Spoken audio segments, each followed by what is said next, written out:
رب اشرح لي صدري ويسر لي امري واحلل عقدة من لساني يفقهوا قولي۔ موضوع چل رہا ہے کھانے اور پینے کے آداب۔ میرے آقا صلی اللہ علیہ وآلہ وسلم کا فرمان، راوی حضرت انس رضی اللہ تعالی عنہ ہے، فرمایا ان الرجل لا یوضع الطعام بین یدیہ، جب انسان کے سامنے کھانا رکھا جائے تو یقول بسم اللہ الرحمن الرحیم، جب کھانا رکھا جائے تو بسم اللہ پڑھے۔ اذا وضع، اور جب کھانے کو اٹھایا جائے تو فرمایا الحمدللہ پڑھے۔ جس نے ایسا کیا اس کی شان کیا ہے؟ فرمایا جب کھانا رکھا گیا اس نے پڑھا بسم اللہ، اور جب کھانا اٹھایا گیا اس نے پڑھا الحمدللہ۔ فرمایا اس اٹھاتے اور رکھنے سے پہلے اللہ اس کی بخشش فرما دیتا ہے، جس بندے نے بسم اللہ پڑھا اور آخر پہ الحمدللہ پڑھا۔ دوسری حدیث پاک، میرے آقا صلی اللہ علیہ وسلم نے فرمایا اذا اکل احدکم طعاما، جب تم میں سے کوئی ایک کھانا کھائے تو آخر پر یہ پڑھے اللہم بارک لنا فیہ، اے اللہ برکتیں عطا فرما جو میں نے کھایا ہے۔ اور فرمایا وَإِذَا شَرِبَ لَبَنًا، جب دودھ پیے تو یہ دعا پڑھے اللہم بارک لنا فیہ وزدنا منہ، یا اللہ برکتیں بھی عطا فرما اضافہ بھی عطا فرما۔ وجہ یہ ہے کہ کھانا ہو چاہے پینا ہو، فرمایا دودھ کے برابر نہیں ہے۔ کھانے اور پینے میں سے کوئی چیز دودھ کے برابر نہیں ہو سکتی۔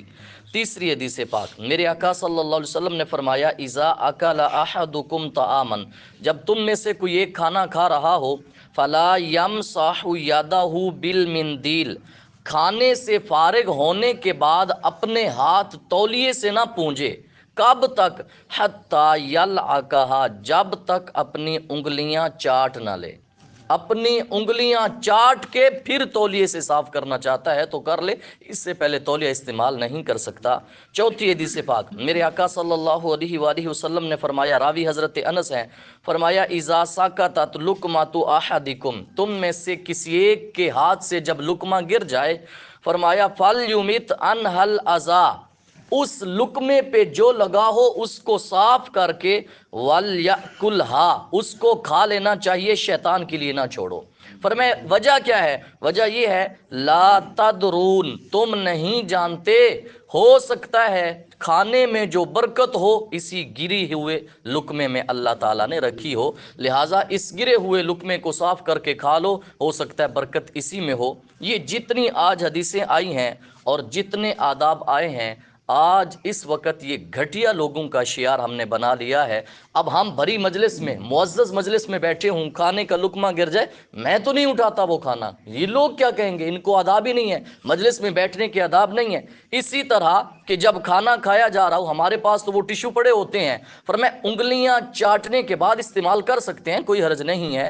اور اسی طرح ایک صحابی ہیں حضرت حذیفہ بن یمان رضی اللہ تعالی عنہ، ایک مجلس میں بیٹھے تھے، ساتھ غیر مسلم بھی بیٹھے تھے، تو کھانے کا لقمہ ان کے ہاتھ سے گر گیا، آپ نے اسی کو اٹھایا پھر منہ میں ڈال لیا۔ ساتھ بیٹھے مشیروں نے کہا آپ نے یہ کون سا کام کیا، وہ دیکھیں گے وہ کیا کہیں گے، ان کو آداب ہی نہیں ہے۔